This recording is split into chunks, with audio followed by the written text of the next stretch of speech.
Sir, we in Parliament are being asked to endorse the proclamation.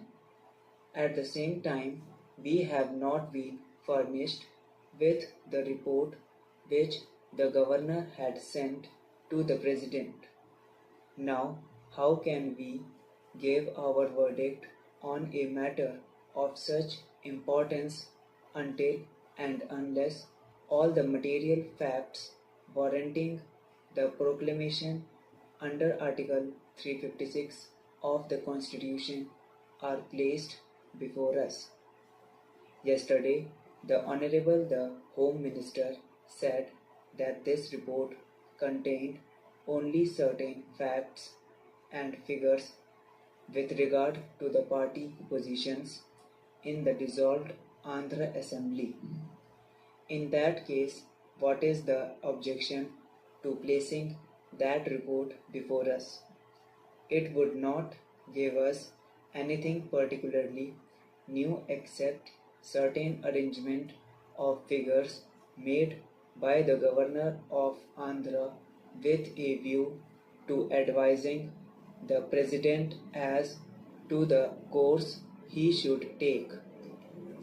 We submit that his report contains something else.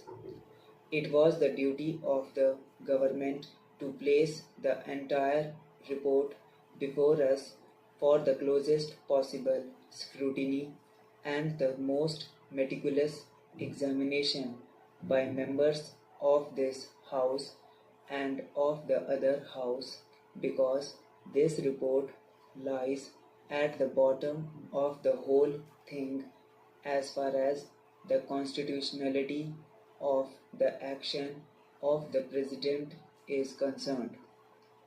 Therefore, I submit that a fiat of the executive is sought to be endorsed by Parliament without telling us the grounds on which that fiat had been exercised.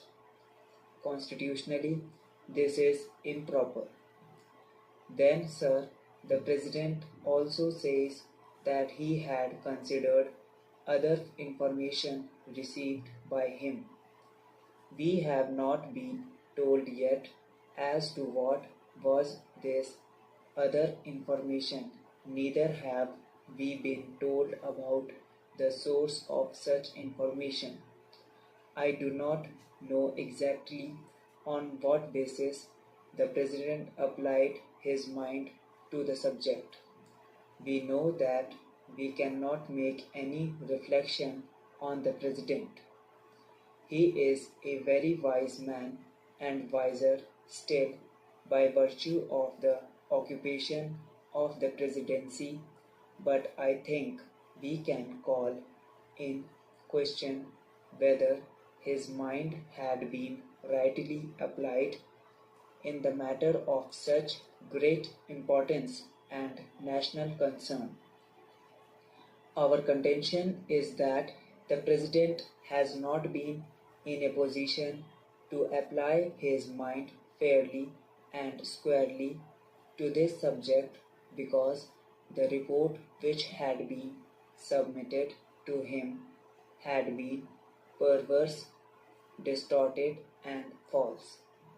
Our contention also is that the other reports which had been submitted to him are not fully objective and truthful.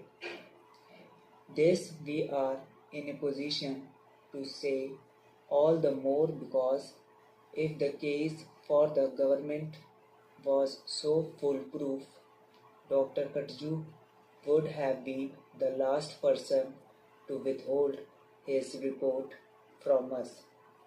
I think that something is wrong in the reports, and maybe the members of this House, having looked at the reports, would have discovered certain facts which do not go to justify the case that the government has sought to make out in support of the proclamation.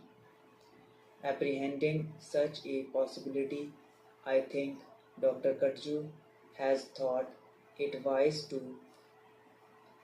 withhold this report from the House. Having done it, he asks us to endorse almost blindfold a measure which is described as undemocratic even by certain members of the Congress Party. Many constitutional points have been touched.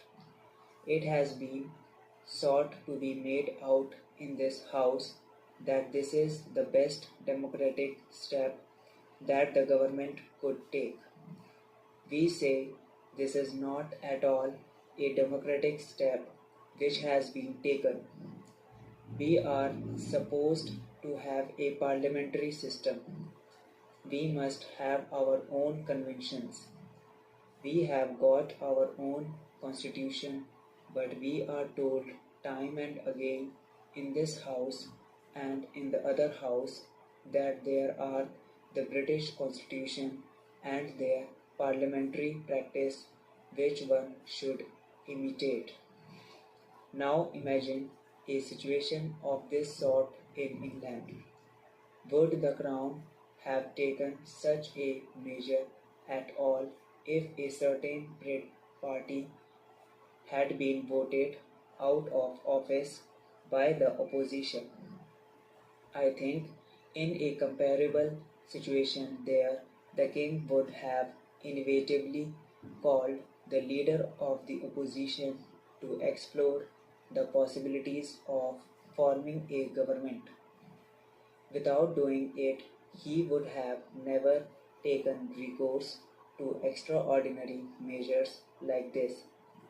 If this method had been resorted to in the United Kingdom, a serious constitutional crisis affecting not merely the internal politics of the parliament but the political life outside would have ensued. In France, for instance, there are many parties. No party by itself enjoys an absolute or a comfortable majority. What happens there? Ministry is formed, and there we find the president takes upon himself the responsibility of exploring ways and means of finding whether any particular party or any leader of any party is in a position to present a government which would command the confidence of a certain majority in the Chamber of Deputies. Without resorting to that objective test, he does not take recourse to extraordinary measures. In the present case, I say this objective test has not been at all applied. One may or may not have certain feelings.